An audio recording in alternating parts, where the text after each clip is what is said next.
नमस्कार मित्रों, भारत हमारा गौरव है, भारत हमारा मान है, भारत हमारी आस्था है, भारत हमारे प्राण है। हमारा प्यारा भारतवर्ष अब फिर से भारत ही कहलाएगा। पूरे विश्व में उसे इंडिया के नाम से नहीं बल्कि भारत के नाम से जाना जाएगा। और सच में जब से मुझे इस बात को प्रमाणित करते हुए संकेत मिले हैं, मेरा मन अति प्रसन्न हो गया है। हमारे हजारों वर्षों का इतिहास भारत के नाम से है। हमारे पूर्वजों ने जो भी किया भारत के लिए किया। जब सिकंदर विश्व विजेता बनने के स्वप्न के साथ भारत को जीतने आ रहा था, तो सम्राट पोरस महान ने भारतवर्ष की रक्षा के लिए उसका प्रतिकार किया था। इसी प्रकार मुगलों से लेकर अंग्रेजों तक का प्रतिकार करने वाले हमारे वीर योद्धा भारतवर्ष के लिए लड़ रहे थे। भारत से हमें अपनापन लगता है। भारत हमारा है। हमारी परंपराएं, हमारे ग्रंथ, हमारे रीति रिवाज सब कुछ भारत से हैं। इंडिया शब्द तो अंग्रेजों के भारत में आने के पश्चात अधिक प्रचलन में आया। आरंभ में ग्रीकों ने इस शब्द का उपयोग किया, फिर अंग्रेजों ने इसे अत्यधिक प्रचलित कर दिया। इसीलिए अब यदि भारत का नाम पुनः केवल भारत ही हो जाता है तो ये गर्व की बात है। मित्रों, भारत सरकार ने बिना कोई विशेष कारण बताए 18 से 22 सितंबर तक संसद का एक विशेष सत्र आयोजित करवाया है। अब इसके पीछे क्या कारण हो सकता है, इसको लेकर पूरे देश में लगातार चर्चा हो रही है। कोई कह रहा है कि समान नागरिक संहिता पर बिल लाया जा रहा है, तो कोई कह रहा है एक राष्ट्र एक चुनाव पर बात हो सकती है।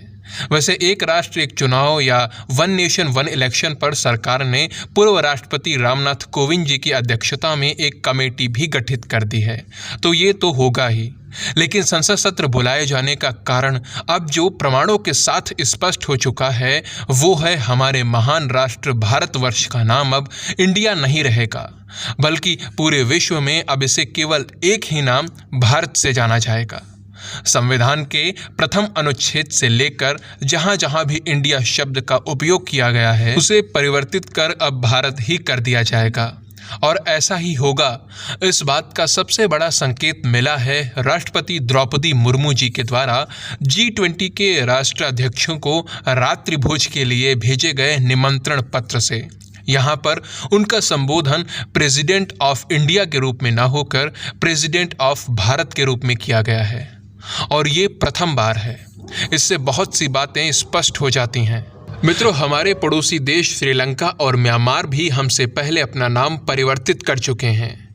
श्रीलंका को अंग्रेजों ने सीलोन नाम दिया था, पर स्वतंत्रता प्राप्ति के पश्चात 1972 में श्रीलंका ने सीलोन को हटाकर पुनः अपना नाम श्रीलंका कर लिया।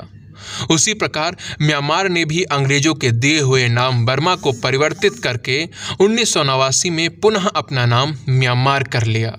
अब यही काम भारतवर्ष भी करने जा रहा है। वैसे ये कार्य तो संविधान निर्माण के समय ही हो जाना चाहिए था, क्योंकि उत्तर में कश्मीर से लेकर दक्षिण में तमिलनाडु तक और पूर्व में आसाम और अरुणाचल प्रदेश से लेकर पश्चिम में गुजरात तक इस क्षेत्र में निवास करने वाला प्रत्येक व्यक्ति इस महान राष्ट्र को भारतवर्ष के रूप में ही जानता है। और ये केवल आज से नहीं बल्कि हजारों वर्षों से हम अपने इस राष्ट्र को भारतवर्ष के रूप में ही पुकारते आ रहे हैं। तो अंग्रेजों द्वारा इंडिया कहकर पुकार लेने से हमारे देश का नाम परिवर्तित नहीं हो जाता, ना ही हमारी भावनाएं बदल जाती हैं। लेकिन कोई बात नहीं, जो कार्य संविधान निर्माण के समय नहीं हुआ वो कार्य अब हो जाना चाहिए। वैसे मित्रों, आप सब क्या सोचते हो इस विषय पर? जो भी आपके मन में है आप कमेंट सेक्शन में लिख कर बता सकते हैं। क्या आप इंडिया और भारत दोनों नामों को पसंद करते हैं, या फिर आप भी चाहते हैं इस महान राष्ट्र का नाम केवल भारतवर्ष रहे? वीडियो अंत तक सुनने के लिए आप सभी का बहुत बहुत धन्यवाद। जय सिया राम, जय मां भारती।